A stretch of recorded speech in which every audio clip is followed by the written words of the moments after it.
Hello, lab leaders. Thank you for tuning in for another installment of the LabLeaderCoach.com. Tonight, we're going to be talking about how to be a better influencer. And all the information that I have comes from the great book, Influencer, The New Science of Leading Change. These are the same authors that wrote the book for Crucial Conversations.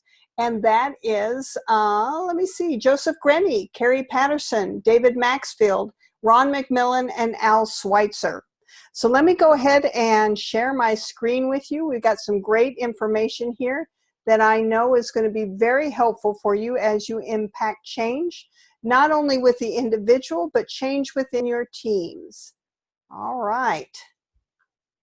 To drive this learning home, I'll be using a real-world example from my own lab where I identified a need to improve employee engagement. I feel confident that by the end of this video, you will find meaning not only in this one example, but you'll be able to take the easy strategies presented in this session and apply it to any situation that you feel needs change, either for the individual or within your team.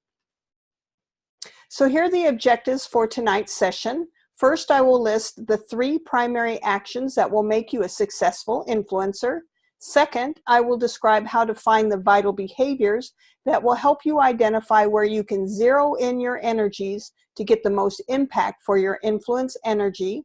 And third, you will learn the 6 sources of influence and be able to apply these to create positive change. There are 3 things to keep in mind as you organize your thoughts around influencing. First, it is important to be crystal clear about what you want to change. For this, I recommend a SMART goal, which is a goal that is very specific, measurable, attainable, relevant, and time-bound. I will take you through the SMART goal that I designed in my approach to increase employee engagement. Second, once you know where you want to go, it is important to identify the few vital behaviors that have the greatest impact on why you are where you're at today. In other words, what is either holding you back from your desired state, or what other examples do you have where other people or teams have been successful where you are not? This is called positive deviance. If you can observe another team that has already reached your desired state, find out what they're doing differently so that you can learn from them. Finally, I will discuss the 6 sources of influence that have proven effective to creating change. Of most importance is learning that of these 6 sources, you will observe greater and longer lasting influence if you can apply all 6. It really is a great way to broaden your view of a situation and create as much impact as possible. Here is a SMART goal that I'm using for my team. By July 30th, 2019, laboratory engagement scores for the question, "I know what is expected of me at work," will increase by 10% from a score of 4.55 to 5.00. Most can probably identify with this goal. If you're part of a hospital or a hospital system, you may have an annual employee engagement survey, and the question, "I know what is expected of me at work," is pretty common, or there may be a question similar but slightly different. I put it to the test to make sure that my goal is crystal clear by ensuring it checks all of the boxes of being SMART, SMART. It is specific. I am clearly trying to improve one of the employee engagement questions on the survey. It is measurable since the survey is scored, and I have my current state of 4.55 and a future state of 10% improvement or a score of 5.00. It is attainable. Yes, I think so. I have 10 months available before the next survey rolls around. It is relevant because this question was chosen by my hospital system as one of the key drivers for employee engagement. And finally, it is time-bound because the goal must be met during the next survey, which is scheduled to end July 30th, 2019. If you're not familiar with setting SMART goals, I highly recommend you start using this approach. It's a great way to stay focused and clear about what you really want to accomplish. Before we talk about vital behaviors, it becomes necessary to define a crucial moment because it is in these moments where the vital behaviors are found. A crucial moment is a specific event where the right action or behavior causes the results that you want. A crucial moment can be a specific situation, a point in time. It can be linked to a certain place or person. Crucial moments can even be a certain feeling or emotion that once felt causes the behavior that then drives the results you're looking for. So how do we then find a vital behavior in these crucial moments? Well, we watch and learn. You look for behavior that is specific, observable, and repeatable. It can be recalled as a fact, something that can be seen, heard, or filmed. It can be defined as vital because this specific behavior in its crucial moment can make or break your desired outcome. So take your situation and brainstorm what would be the crucial moments. For me, I thought about those specific times where the knowing what is expected of you at work comes to play. There are probably more, but I immediately came up with these 8 crucial moments. Knowing what is expected of you at work starts from the very beginning of the job interview and the job description that your new employee reads. Once hired, there's an onboarding process, training, and then of course the 6-month and annual competencies. Employees are reminded of what is expected of them during team meetings, as well as during interactions with their peers or conversations with you as their supervisor and other departments. You may even have posted expectations in your lab, such as safety signs or reminders, and of course, we all have policies and procedures. Once you have your crucial moments, take a little bit of time and think about what vital behaviors are embedded in each. I only provide a few examples here. I'm sure you can think of many more.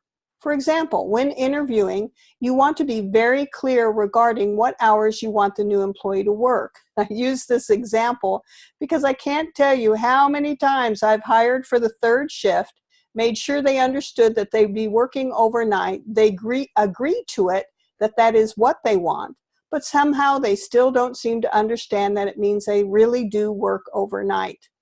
When onboarding, there are so many moving parts that need to come together before the person even walks in for their first day. I like sending my new employees a welcome card and a short note telling them how excited we are to have them join us with some important date and time reminders.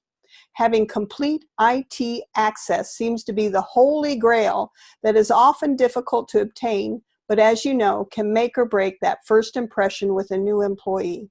Training, of course, is absolutely vital for an employee to know what is expected of them at work. Do you have thorough and easy to follow checkoff lists, and how enthusiastic is your team in welcoming their new peer?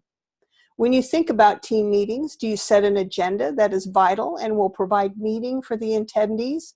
No one likes to meet just to meet.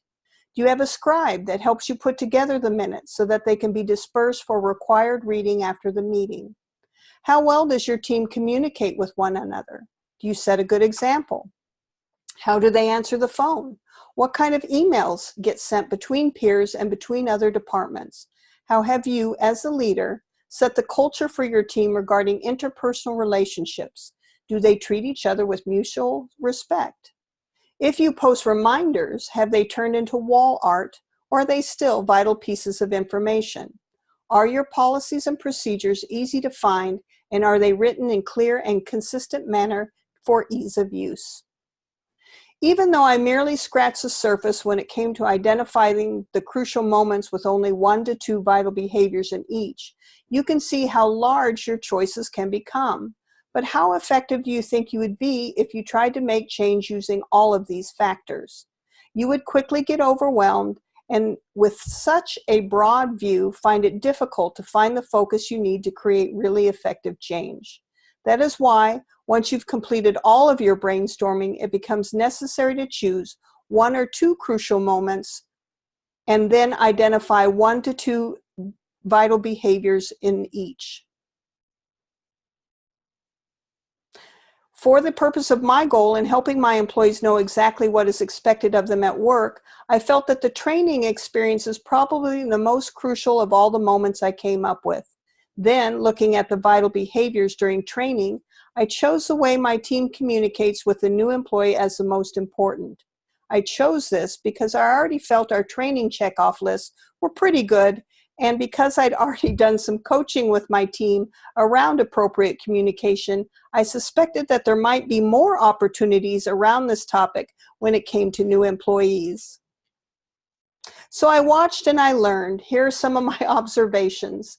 There were some team members who were very reluctant to train. I heard all of the excuses. I'm too busy. I don't have time.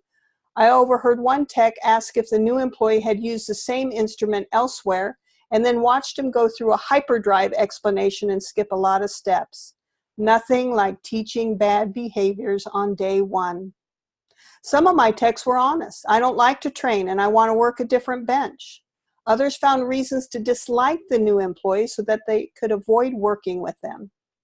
And speaking of teaching bad behaviors, I heard a tech say, here's a part of the procedure I hate. Or, I know it says to do this, but we never do it that way. And then probably the best one I heard was, just be glad you're working with me today because so-and-so is a real jerk. Watch out for him. Great. Needless to say, I learned a lot from my observations and very little of it did I like. Clearly, if I was going to make sure my employee knew what was expected from him at work, I needed to influence my team in helping that person feel successful, not defeated.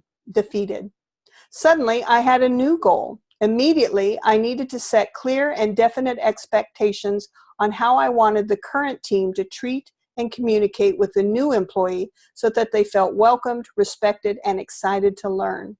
How could I influence them to want to train better? The 6 sources of influence is made up of 3 categories: personal, social, and structural. In each of these 3 categories, you want to think about the motivation and the ability. For example, if you want to influence someone on a personal level, how motivated are they to change? Do they enjoy it? What is their ability to change? Can they change? If you address their influence on a social level, the motivation becomes the other people around the person you want to influence towards change. Do these people help motivate the person to change? Do the people around him create more ability or less? Do they make change easier or harder? And then from a structural point of view, do you have things in place that help motivate the person to change?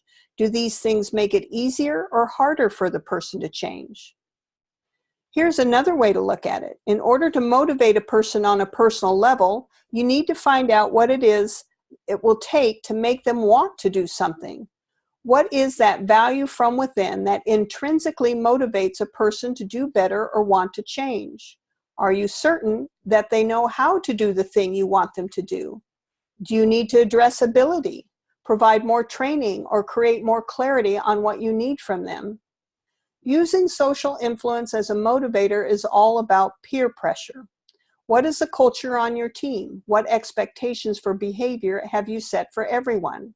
Does the team make it easier or harder to learn? Do they help each other succeed or do they make learning more difficult? Finally, when it comes to structural motivation, what carrots do you have to incentivize good behavior and what kind of sticks do you need to punish poor behavior? This is an area that you want to consider last. It is by far more rewarding for the employee and longer lasting to experience intrinsic motivation on a personal level than to try to maintain extrinsic motivation. And oftentimes it is the extrinsic motivator that starts rewarding poor behavior instead of the good. For example, do you have a bonus structure that pays extra for hard to fill shifts? How many people do you have volunteering to fill open shifts without the bonus? How many people do you think hold out, waiting to see if they can get the bonus shift before they agree to work? Pretty soon you can't fill any open shifts until they become bonused. Is the team motivated to help each other or to bag the bonus? And how effective is a punitive system when you need to surface and address errors? It is by far more impactful to intrinsically motivate people to do the right thing than to punish them when they do wrong. Structural influencers that impact ability are things that improve or get in the way of change. For example, do you keep all of your procedures online where it might be difficult for some with less computer ability to find what they need? Or how does the design of your lab impact the ability of people to be efficient? Here are my thoughts for helping my team become better trainers. To influence them on a personal level, I thought about what might motivate them, or to help them love what they apparently hated. I got a focus group together and we talked about ways to make training more fun. We talked about making a game out of it or developing our checkoff lists with different movie themes, anything to be more creative. Choice was important. Some of the techs love hematology more than chemistry. Let them teach what they love. We also talked about our own value systems and identified what was intrinsically motivating. What makes you feel valued for your knowledge and expertise? We took them outside the lab to learn from others, and we created a feedback loop of gratitude. The new employees had opportunities to tell meaningful stories about how impactful they felt their training was. Those who felt that they were not good at training were paired up with someone who loved to train. That was actually more of a social influence strategy, but we were providing the individual with an example to follow. I set clear expectations for what I meant about welcoming behavior and what defined treatment that was both courteous and respectful. I also took an active approach at times and observed their training behaviors. Always remaining instructive and committed to their success, I provided both constructive criticism and positive encouragement. Social motivation was all about engaging the team to help everyone succeed as trainers. I became better at planning the training beforehand by holding a new kid in town meeting so that we could prepare our approach, and I shared what I knew about the new hire so the team could engage so much faster as possible on day one. I took over the tour of the hospital so that I could have one-on-one time with a new employee, which also showed my level of commitment to the team as well. It is also important to find that informal leader on your team. If you've just hired a new CLS, maybe it is a member of the phlebotomy team that can act as an informal influencer, someone outside of the everyday training that can help the new employee feel welcome. Leveraging the strengths of the team helped create more ability for those people who did not initially feel like strong trainers. I already mentioned our train the trainer approach, which is both a personal and social influencer. Our clinical coordinator naturally fit into the role of monitoring the ongoing training once the team felt more comfortable with their new skills, and we created a culture where anyone can step in at any time and help, which allowed for shared accountability in the quality of our training. I've already addressed how structural and extrinsic motivators can sometimes reward the wrong behaviors, but we did think about what other kinds of recognition might help reward. Our hospital system has a recognition program called Kudos, where you can electronically send a thank you note to someone through their supervisor. Many of the new employees send kudos to their trainer. Another idea that's come up, but we haven't tried yet, is Trainer of the Year Award. The idea didn't spark much interest in my team, but it may in yours. To impact structural ability as an influencer means changing the environment towards something that will help the trainers be more successful. In my lab, we were able to pull in extra PRN people to help with the workload on heavy days of training, and there were days where we could use our backup instruments for training so as not to get in the way of patient testing. As silly as it sounds, we hung up smiley face posters to remind everyone to keep smiling, and we named all of our instruments and created checkoff lists that were color coordinated for the different tasks: maintenance, calibration, QC, and patient testing. Any visual cues to make things look and feel more interesting. This approach to being an influencer was named the Change Management Approach of the Year by MIT Sloan Management Review magazine, which quotes, "Enlist all 6 sources of influence and you'll have 10 times a greater chance for success." Here are the resources that I used to prepare this video. I highly recommend that you check out the website www.vitalsmarts.com for more information on being an influencer, creating more accountability in your teams, and how to improve your crucial conversation skills. Thank you for listening. Please come back and visit my website, www.thelableadercoach.com, as I frequently add new videos and additional information and I'm confident that you'll find useful in your leadership journey. As always, you can reach out to me personally by email at patty@thelableadercoach.com or visit my Facebook page. If you provide me with your email address or like my Facebook page, you will be the first to receive valuable checkoff list, leadership material of proven strategies, and invitations to free webinars that are sure to increase your confidence and success as a laboratory leader. Thank you for tuning in, and I'll see you next time.